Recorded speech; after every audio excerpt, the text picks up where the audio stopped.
ಮಹಾದೇವಿ ಅಮ್ಮ ಶ್ರೀ ಚಕ್ರವಾಸಿನಿ ಮಹಾದೇವಿ ಅಮ್ಮ ಶ್ರೀ ಸಿಂಹವಾಹಿನಿ. ಹೋಗಲೇಬೇಕು ಅಂತ ನೀನು ನಿರ್ಧಾರ ಮಾಡಿದ್ರೆ ನಮಗೆಲ್ಲ ಒಂದೊಂದು ತೊಟ್ಟು ವಿಷ ಕೊಟ್ಟು ಹೊರಟು ಬಿಡು ತಾಯಿ.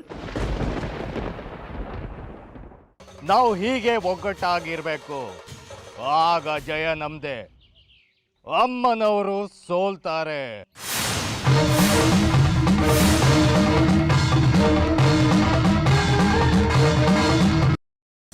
ಅಮ್ಮ ತೋರಮ್ಮ, ಶ್ರೀಚಕ್ರವನ್ನ ತೋರಮ್ಮ.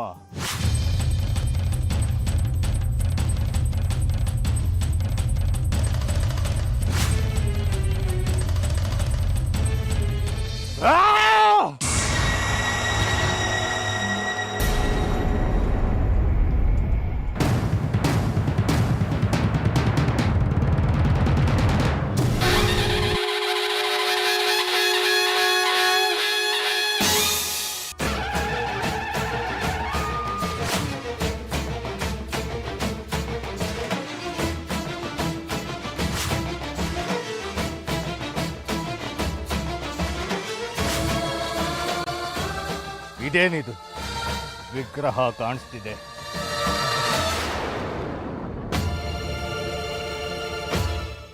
ಯಾವ ವಿಗ್ರಹ ಇದು? ವಿಗ್ರಹ? ಶ್ರೀಚಕ್ರ ಬಿಟ್ಟು ವಿಗ್ರಹ ಯಾಕೆ ಕಾಣಿಸ್ತಾ ಇದೆ? ನಾವೇನೋ ಕೇಳ್ಕೊಂಡ್ರೆ ಅದೇನೋ ತೋರಿಸ್ತಾ ಇದೆ. ಸರಿಯಾಗಿ ನೋಡು ಕಡ್ಕಿ, ಶ್ರೀಚಕ್ರನ ನೆನಪು ಮಾಡಿಕೊಂಡು ಮತ್ತೆ ಪ್ರಶ್ನೆ ಹಾಕೋ.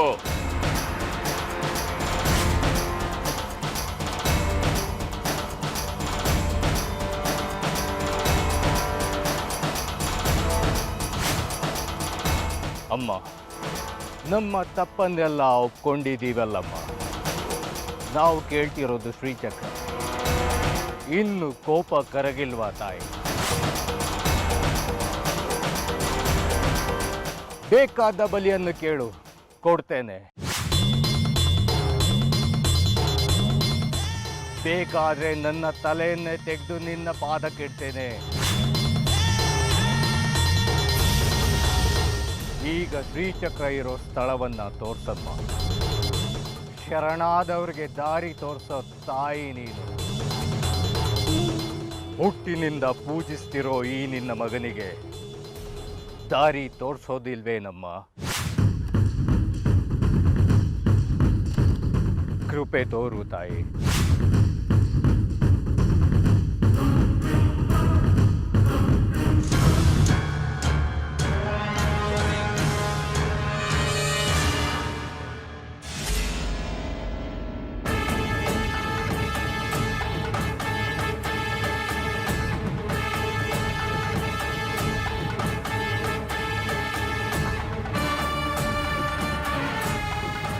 ಮತ್ತೆ ವಿಗ್ರಹನೇ ಕಾಣಿಸ್ತಾ ಇದೆಯಲ್ಲ, ಶ್ರೀಚಕ್ರನೇ ಕಾಣಿಸ್ತಾ ಇಲ್ಲ. ಇದರರ್ಥ ಶ್ರೀಚಕ್ರ ಯಾವುದಾದ್ರೂ ದೇವಸ್ಥಾನದಲ್ಲಿ ಸೇರ್ಕೊಂಡ್ಬಿಟ್ಟಿದೆಯಾ ಅಂತ. ಇದು ಯಾವ ವಿಗ್ರಹ? ಅಮ್ಮನವ್ರದೇ ಇದ್ದ ಹಾಗೆ ಕಾಣ್ತಾ ಇದೆ.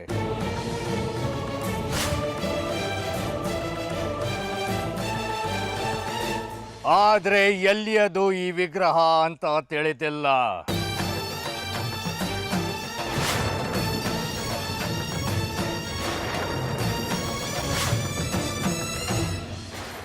ಈ ಹಡ್ಕಸ್ಬಿ ಪ್ರಯೋಗಕ್ಕಾಗಿ ಇಷ್ಟೆಲ್ಲ ಜಂಬ ಹೊಡೆದ್ಯಾ ಕಡ್ಕೆ?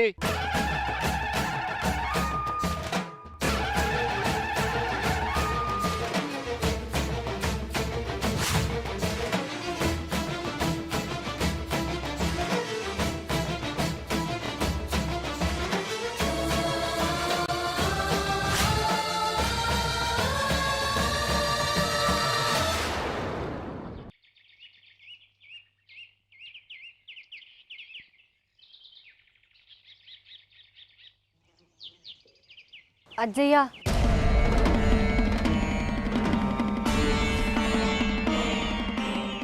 ನಾನು ಮಾಡಿದ್ದು ತಪ್ಪ ಅಜ್ಜಯ್ಯ? ಶ್ರೀಚಕ್ರ ರಕ್ಷಣೆ ಮಾಡಬೇಕು, ಅದಕ್ಕೆ ನಾನು ಬಂದಿರೋದು. ಒಪ್ತೀನಿ, ಅಮ್ಮನವ್ರ ಸೇವೆ ನನ್ನ ಕರ್ತವ್ಯ. ಅದನ್ನೂ ಒಪ್ತೀನಿ. ಅಪ್ಪ ಅಮ್ಮ ಅಂತ ಕರಿತೀನಿ ಅವರಿಬ್ಬರನ್ನ, ಹಾಗೆ ಭಾವಿಸಿದ್ದೀನಿ. ನಾನು ಇಲ್ಲದೆ ಇದ್ದರೆ ಅವ್ರು ಸಾಯ್ತೀನಿ ಅನ್ನೋವಾಗ ನಿಷ್ಠುರವಾಗಿ ಹೊರಟೋಗೋದು ತಪ್ಪಲ್ವಾ ಅಜ್ಜಯ್ಯ?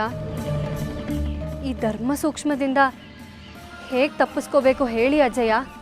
ಏನು ಆಗಬೇಕೋ ಅದೇ ಆಗ್ತಿದೆ ಅಂತ ನಂಬೋನು ನಾನು. ನಮ್ಮ ಬುದ್ಧಿಗೆ ತೋಚಿದ ಧರ್ಮನ ಪಾಲಿಸ್ಬೇಕು, ಅದೇ ದಿಕ್ಕಿನಲ್ಲಿ ಸಾಗಬೇಕು. ಅದು ಆಗದಿದ್ದರೆ ಅದು ವಿಧಿ ಸಂಕಲ್ಪದಲ್ಲಿ ಇಲ್ಲ ಅಂತ ತಿಳ್ಕೋಬೇಕು. ಆಗ ಅದರಿಂದ ಆಗೋ ಪಾಪ ಪುಣ್ಯಗಳು ನಮಗೆ ತಟ್ಟೋದಿಲ್ಲ. ಅವಳು ಮಾಡಿಸ್ತಿದ್ದಾಳೆ, ಅವಳು ಆಡಿಸ್ತಿದ್ದಾಳೆ ಅಂತ ನಂಬ್ಕೊಂಡಿರಬೇಕು. ನಾನು ಮಾಡ್ತಿದ್ದೀನಿ ಅಂತ ಅಂದ್ಕೊಂಡ್ರೆ ಅದಕ್ಕೆ ಸಂಸಾರದ ಜಂಜಾಟ ಅಂಟ್ಕೊಳ್ಳುತ್ತೆ. ಅಮ್ಮನವ್ರು ಮಾಡಿಸ್ತಿದ್ದಾರೆ ಅಂತ ಅಂದ್ಕೊಂಡು ಸುಮ್ಮನೆ ಆಗ್ಬಿಡ್ಬೇಕು.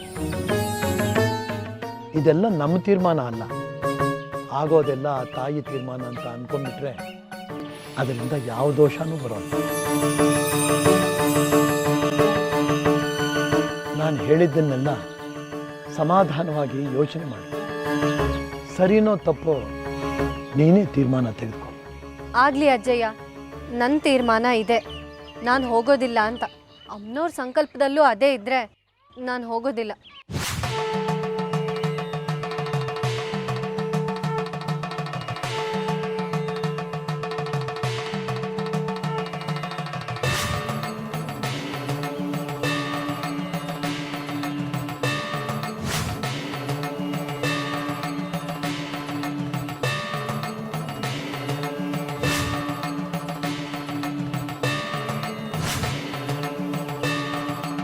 ಕಾಲರುದ್ರ ಸಿದ್ದೇಶ್ವರ ಕಡ್ಕಿ, ಒಂದು ವಿಷಯ ಕೇಳಬೇಕು. ಕೇಳು, ಏನು ಅಂತ? ಅದೇನೋ ಮಂಡಲದಲ್ಲಿ ಹೊಗೆ ಹಾಕಿ ತೋರಿಸಿದ್ಯಲ್ಲ, ಅದೆಲ್ಲ ನಿಜಾನಾ? ಯಾಕೆ ಅನುಮಾನನಾ? ಮಂಡಲದಲ್ಲಿ ಏನೇನೋ ಕಾಣ್ತಿತ್ತು, ಅದೆಲ್ಲ ನಿನ್ನ ಕುತಂತ್ರನ ಅಂತ. ಯಾಕೆ ಅಂದರೆ ಈಗ ಶ್ರೀಚಕ್ರಕ್ಕೋಸ್ಕರ ಎಲ್ಲರೂ ಆಸೆ ಪಡ್ತಿದ್ದಾರೆ. ಒಬ್ಬೊಬ್ಬರಿಗೆ ಒಂದೊಂದು ರೀತಿಲಿ ಶ್ರೀಚಕ್ರ ಈಗ ಅನಿವಾರ್ಯ. ಶ್ರೀಚಕ್ರವನ್ನು ನಾವೇ ಸ್ವಂತ ಮಾಡ್ಕೋಬೇಕು ಅಂತ ಎಲ್ಲರೂ ಹಾತೊರಿತಾ ಇದ್ದೀವಿ.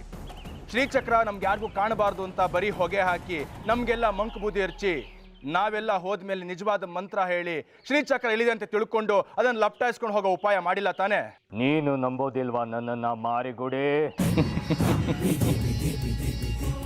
ಈಗ ಎಲ್ಲರೂ ನಂಬೋ ಥರ ನಾಟಕ ಮಾಡ್ತಿದ್ದೀವಿ. ಆದರೆ ನಮಗೂ ಗೊತ್ತು ನಾವು ಯಾರನ್ನು ನಂಬ್ತಿಲ್ಲ ಅಂತ. ಅದಕ್ಕೆ ಯಾಕೋ ಯಾರನ್ನು ನಂಬೋಕ್ಕಾಗ್ತಿಲ್ಲ ಕಾಲುರ್ದ ಸಿದ್ದೇಶ್ವರ ಕಡ್ಕಿ. ಅದು ನಿನ್ನ ಸಮಸ್ಯೆ ಮಾರಿಗುಡಿ, ನಾನೇನು ಮಾಡೋದಕ್ಕಾಗೋದಿಲ್ಲ. ಆದರೆ ಒಂದು ವಿಷಯ ನೆನಪಿಟ್ಕೋ ಕಡ್ಕಿ, ನನ್ನ ಕಣ್ಣಿಗೆ ಮಣ್ಣೆಚ್ಚೋಕೆ ಪ್ರಯತ್ನ ಪಟ್ಟರೆ ನಾನು ಏನು ಮಾಡ್ತೀನಿ ನನಗೆ ಗೊತ್ತಿಲ್ಲ. ನಿನಗೆ ಮಂತ್ರದ ಹಂಗು, ಕಡೆ ಪಕ್ಷ ಯಾವ ಮಂತ್ರ ಅಂತನಾದರೂ ಜ್ಞಾಪಕ ಇಟ್ಕೋಬೇಕು, ನಾಲ್ಗೇನಾದರೂ ಆಡಿಸ್ತಿರ್ಬೇಕು. ಆದರೆ ನನಗೆ ಬರೀ ಬೆರಳಿನ ಕೆಲಸ. 2 ಸರಿ ಕುದುರೆ ಒತ್ತಿದ್ರೆ 2 ಜೀವ ಫಟ್.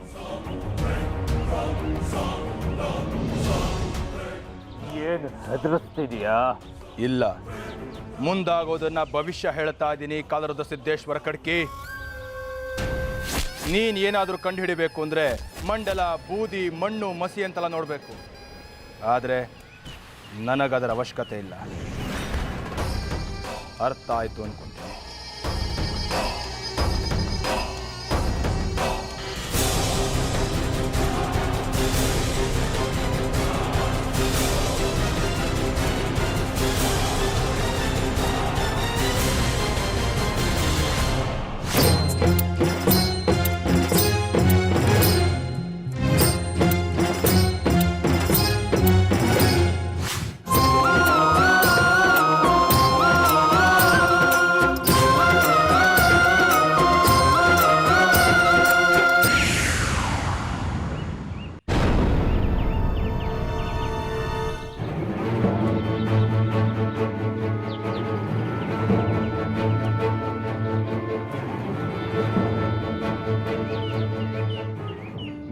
ವರ್ಷಗಳಿಂದ ನಾನು ಹಿಂದೆ ಬಿದ್ದಿದ್ದೆ.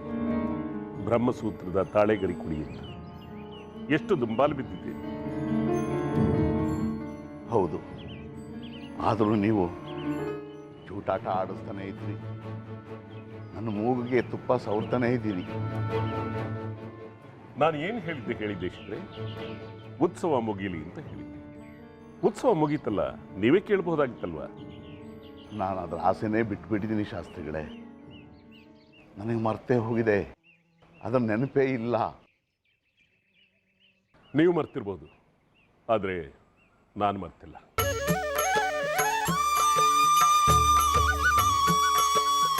ತಗೊಳ್ಳಿ.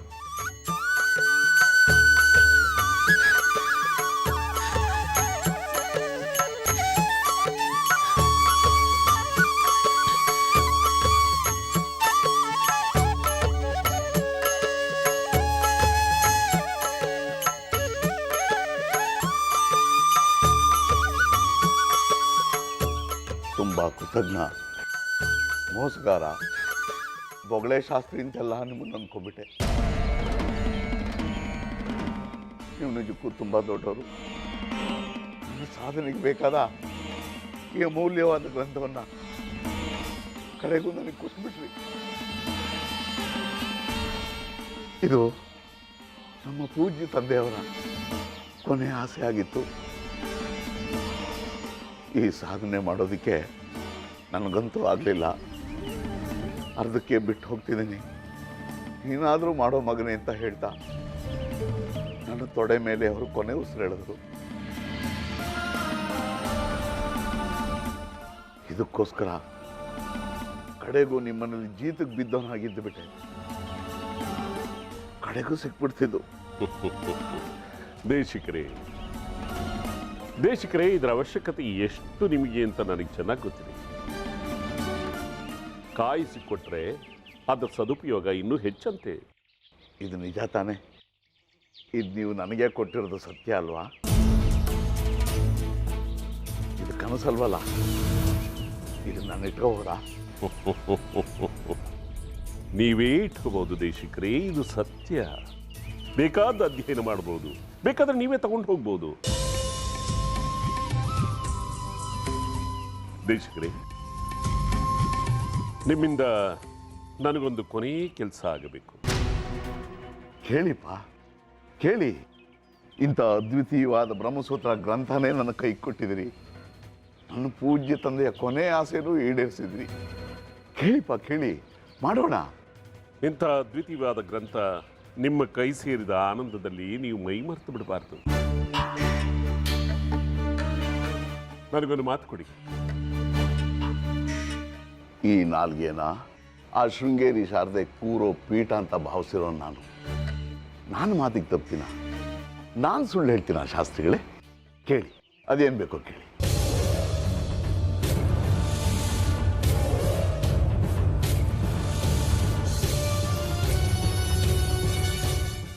ಈಗ ನನಗೆ ನಿಮ್ಮಿಂದ ಆಗಬೇಕಾಗಿರೋ ಕೆಲಸ ಏನಪ್ಪ ಅಂತ ಅಂದರೆ, ಉತ್ಸವ ಕಾಲದಲ್ಲಿ ಶ್ರೀಚಕ್ರ ಕಾಣೆಯಾಗಿ, ಅದು ನಿಮಗೂ ಗೊತ್ತಿರುವಂಥ ವಿಚಾರ. ಯಾವುದಾಗಬಾರ್ದಾಗಿತ್ತೋ ಅದಾಗೋಯ್ತು. ಶ್ರೀಮಠದ ಶ್ರೀಗಳು ಹೇಳಿದ್ದು ನಿಜವಾಗಿ ಹೋಯ್ತು. ಅದಕ್ಕೆ ಕಾಣೆಯಾಗಿರೋ ಶ್ರೀಚಕ್ರ ಎಲ್ಲಿದೆ ಅಂತ ಅಂಜನ ಹಾಕಿ ನೀವು ತೋರಿಸ್ಬೇಕು.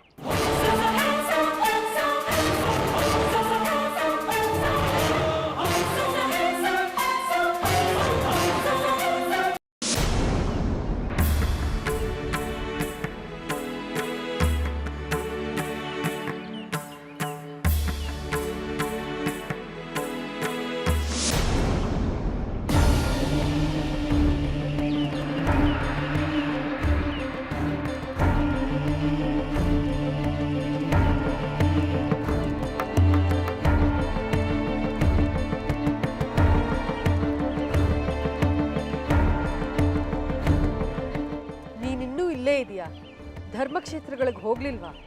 ಹೋಗ್ತೀನಿ. ಈಗಷ್ಟೇ ಉತ್ಸವ ಮುಗ್ದಿದ್ಯಲ್ಲ, ಎಲ್ಲ ಸುಸೂತ್ರವಾಗಿ ನಡೀಲಿಲ್ವಲ್ಲ ಮೇಷ್ಟ್ರಮ್ಮ. ಅಲ್ಲದೆ ಎಲ್ಲೂ ಹೊರಗೆ ಹೋಗೋ ಹೋಗಿಲ್ಲ ಅಂತ ಪೊಲೀಸ್ನವರು ಕಾನೂನು ಮಾಡಿದ್ದಾರೆ ಶ್ರೀಚಕ್ರ ಸಿಗೋವರೆಗೂ. ಎಲ್ಲ ಗಲಾಟೆ ಕಳ್ಕೊಂಡು ಹೋಗ್ತೀನಿ. ನನಗೆ ಗೊತ್ತಿರೋ ವಿಷಯ ನನಗೇ ಹೇಳ್ತೀಯ? ಅದೆಲ್ಲ ನಿನಗೇನು ತೊಡಕಾಗಲ್ಲ. ನೀನು ಇಷ್ಟೊತ್ತಿಗೆ ಹೊರಡಬೇಕಾಗಿತ್ತು. ವಿಗ್ರಹನ ತಗೊಂಡು ನೀನು 3 ಕ್ಷೇತ್ರಗಳಿಗೆ ಹೋಗಿ ಬರಬೇಕು. 3 ಸನ್ನಿಧಿಗಳನ್ನು ಪ್ರವೇಶಿಸದ ಹೊರತು ವಿಗ್ರಹಕ್ಕೆ ಶಕ್ತಿ ಲಭಿಸಲ್ಲ. ವಿಗ್ರಹಕ್ಕೆ ಶಕ್ತಿ ಬಂದರೆ ಶ್ರೀಚಕ್ರಕ್ಕೂ ಶಕ್ತಿ ಬಂದ ಹಾಗೆ. ಆಗ ಇಲ್ಲಿ ನಡೀತಿರೋ ದುಷ್ಟ ಕಾರ್ಯಗಳೆಲ್ಲ ದಮನವಾಗತ್ತೆ. ಹಾ, ಅವತ್ತೇ ಹೇಳಿದ್ರಲ್ಲ ಇದನ್ನೆಲ್ಲ, ನನಗೂ ನೆನಪಿದೆ. ಆದ್ರೆ ಮನೆಯಲ್ಲಿ ತಾಪತ್ರಯಗಳು, ಅದನ್ನೆಲ್ಲ ಕಳ್ಕೊಂಡು ಹೊರಡೋಣ ಅಂತ ನಾ ಹೊರಡುವಾಗ ನಿಮಗೆ ತಿಳಿಸ್ತೀನಿ ಮೇಷ್ಟ್ರಮ್ಮ. ಮನೇಲಿ ತಾಪತ್ರೇನಾ ಅಥವಾ ನಿನಗೆ ಹೊರಡೋದಕ್ಕೆ ಮನಸ್ಸಿಲ್ವಾ? ಅಯ್ಯೋ ಹಾಗೇನಿಲ್ಲ, ಅಮ್ಮನವ್ರ ಸೇವೆಗಂತಲೇ ನಾನು ಹುಟ್ಟಿರೋದು. ಶಂಕರಾಜನೂ ಅದನ್ನೇ ಹೇಳಿದ್ದಾರೆ. ನನಗೆ ಮನ್ಸಿದೆ, ಒಂದ್ಸರ್ತಿ ಹೊರಟ ಮೇಲೆ ಮನ್ಸು ಈ ಕಡೆ ಎಳಿಬಾರ್ದಲ್ವಾ? ಹೋದ್ಮೇಲೆ ಮನ್ಸು ಈ ಕಡೆಗೆ ಎಳೆದ್ರೆ ಕಷ್ಟ ಅಲ್ವಾ? ಅದಕ್ಕೆ ಮನ್ಸನ್ನ ಗಟ್ಟಿ ಮಾಡ್ಕೊಂಡು ಹೊರಡೋಣ ಅಂತ. ನಿಮಗೆ ತಿಳಿದೇ ಇರೋದೇನಿದೆ? ಇಲ್ಲ, ನಿನ್ನ ಮನಸ್ಸಿನಲ್ಲಿ ಏನೋ ದ್ವಂದ್ವ ಇದೆ. ಏನು ಅಂತ ಹೇಳು, ಪರಿಹರಿಸೋಣ. ಅದನ್ನ ಬಿಟ್ಟು ಹೋಗಕ್ಕೆ ಮನಸ್ಸಿಲ್ಲದೆ ಏನೇನೋ ಉತ್ತರವನ್ನ ಕೊಟ್ರೆ ಅದು ತಪ್ಪಾಗತ್ತೆ. ಇಲ್ಲ ಮೇಷ್ಟ್ರಮ್ಮ, ಹೊರಡೋದಂತೂ ಖಚಿತ, ಸಂದೇಹನೇ ಬೇಡ. ಮತ್ತಿನ್ನೇನು ಚಿಂತೆ? ಬಂಗಾರಿದ ಇನ್ನೂ ನಿನ್ನ ಮನಸ್ಸು ಅವನ ಕಡೆನೇ ಎಳಿತಿದ್ಯಾ? ಹಾಗೇನಿಲ್ಲ, ನನಗೆ ಕೆಲಸಗಳಿದೆ, ನಾನು ಹೊರಡ್ತೀನಿ.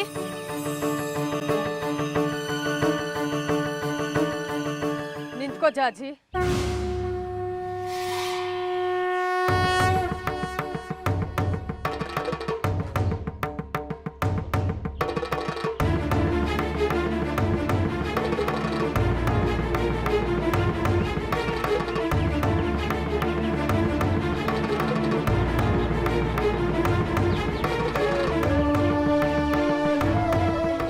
ಏನಮ್ಮ ಜಾಜಿ, ಇವತ್ತು ನಿನ್ನ ಮಾತಿನ ವರ್ಷನೇ ಬದಲಾಗಿದೆ. ಅಂದ್ರೆ ಶ್ರೀಚಕ್ರ ರಕ್ಷಣೆ ಮಾಡೋ ಜವಾಬ್ದಾರಿ ನಿನಗೆ ಬೇಡವಾ? ಬೇಕು ಮೇಷ್ಟ್ರಮ್ಮ, ಅದೇ ನನ್ನ ಜೀವನದ ಸಾಧನೆ ಅಂತ ನನಗೆ ಗೊತ್ತು. ಆದರೆ ದಿಕ್ಕಿಲ್ಲದ ನನಗೆ ಹೆತ್ತವ್ರಿಗಿಂತ ಹೆಚ್ಚಿನ ಪ್ರೀತಿ ಕೊಟ್ಟು ದಿಕ್ಕಾಗಿದ್ದಾರೆ ಇಲ್ಲಿರೋ ಅಪ್ಪ ಅಮ್ಮ. ಅವ್ರನ್ನೆಲ್ಲ ಬಿಟ್ಟು ಹೋಗ್ತೀನಿ ಅಂದರೆ ಪ್ರಾಣನೇ ಬಿಟ್ಬಿಡ್ತಾರೆ. ನೀನು ಹೀಗೆ ಯೋಚನೆ ಮಾಡಿದ್ರೆ ಇಡೀ ಊರೇ ಬರಡಾಗತ್ತೆ. ನಿನ್ನ ಅಪ್ಪ ಅಮ್ಮ ಅಂಥವರು 100 ಜನ ತಂದೆ ತಾಯಿರಿದ್ದಾರೆ. ಅವರು ಅವರ ಮಕ್ಕಳುಗಳನ್ನು ಕಳ್ಕೊತಾರೆ, ಬಂಧು ಬಾಂಧವರನ್ನ ಕಳ್ಕೊತಾರೆ. ಅದು ಪರವಾಗಿಲ್ವಾ? ಧರ್ಮ ಸಂಕಟಕ್ಕೆ ಈಡು ಮಾಡಬೇಡಿ ನನ್ನನ್ನು. ನಾನೇನು ಮಾಡಲಿ ಹೇಳಿ? ಅವರು ಬಿಡ್ತಿಲ್ಲ ನನ್ನನ್ನು. ನಿನಗೆ ಅನುಮತಿ ನೀಡಬೇಕಾಗಿರೋರು ಅಮ್ಮನವರು. ನೀನು ಮಾತು ಕೇಳಬೇಕಾಗಿರೋದು ಆ ಮಹಾತಾಯಿದು. ಅವಳ ಇಚ್ಛೆಯನ್ನೇ ನಾನು ಹೇಳ್ತಾ ಇರೋದು. ಅವಳ ಆದೇಶಕ್ಕಿಂತ ನಿನಗೆ ನಂಟು ಸಂಬಂಧಗಳ ಮಮತೆನೇ ಹೆಚ್ಚಾಯ್ತಾ?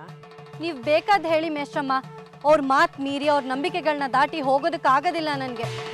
ನೀನು ಧರ್ಮಕ್ಷೇತ್ರಗಳಿಗೆ ಹೋಗೋದಿಲ್ವಾ? ಇದೇ ನಿನ್ನ ಕೊನೆ ಮಾತಾ? ನಾನು ಹೋಗಬಾರ್ದು ಅನ್ನೋದೇ ಅಮ್ಮನವ್ರ ಸಂಕಲ್ಪನೋ ಏನೋ, ಅದಕ್ಕೆ ಅಪ್ಪ ಅಮ್ಮನ ಬಾಯಿಂದ ಹೇಳ್ಸಿದ್ದಾರೆ. ಅಮ್ಮನವರ ಸಂಕಲ್ಪನೇ ನಾನು ಹೇಳ್ತಾ ಇರೋದು. ನೀನು ಹೋಗಬೇಕು ಅನ್ನೋದೇ ಅಮ್ಮನವರ ಅಂತಿಮ ಸಂಕಲ್ಪ. ಇಲ್ಲ ಮೇಷ್ಟ್ರಮ್ಮ, ಇದನ್ನ ನೀವೆಲ್ಲ ಹೇಳಬೇಕಾದ್ದು. ಅಮ್ಮನವರೇ ಖುದ್ದಾಗಿ ಹೇಳಿ. ತಪ್ಪಿಸ್ಕೊಳ್ಳೋದಕ್ಕೆ ಒಳದಾರಿ ಹುಡುಕ್ತಾ ಇದೆಯಾ? ನಂಟು ಸಂಬಂಧಗಳ ಭಾವನೆ ನಿಮಗೆ ಅರ್ಥ ಆಗೋದಿಲ್ಲ ಮೇಷ್ಟ್ರಮ್ಮ. 3 ಹೊತ್ತು ದೇವಸ್ಥಾನದ ಮುಂದೆ ವ್ಯಾಪಾರ ಮಾಡ್ಕೊಂಡು ಕೂತಿರ್ತೀರಾ. ನಿಮ್ಮ ಮನೆಯವ್ರ ಪ್ರೀತಿ ಭಾವನೆಗಳು ಯಾವತ್ತಾರು ತಿಳ್ಕೊಂಡಿದ್ದೀರಾ?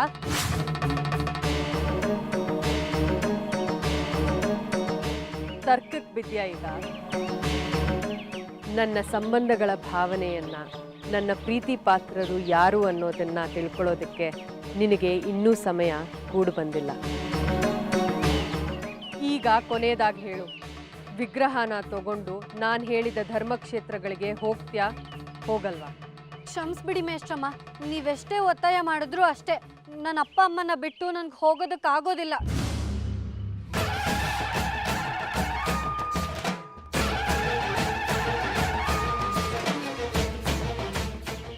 ನನ್ನ ಸಂಕಲ್ಪ ಏನು ಅಂತ ನಿನಗೆ ಈಗ ತಿಳಿಯುತ್ತೆ. ಸಮ್ಮತಿಸಿ ಒಪ್ಪಿ ನಡೆಯದಿದ್ದರೆ ಒತ್ತಾಯದಿಂದ ಕೆಲಸ ಹೇಗೆ ಮಾಡಿಸ್ಕೋಬೇಕು ಅಂತ ನನಗೆ ಗೊತ್ತಿದೆ.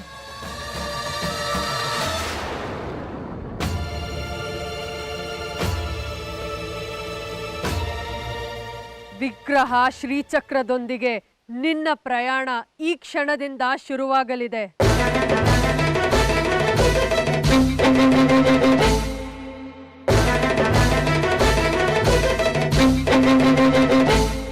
ಅರ್ಥದಲ್ಲಿ ಇದು ನಿನ್ನ ಪ್ರಯಾಣ ಅಲ್ಲ, ಶ್ರೀಚಕ್ರದ ಪ್ರಯಾಣ.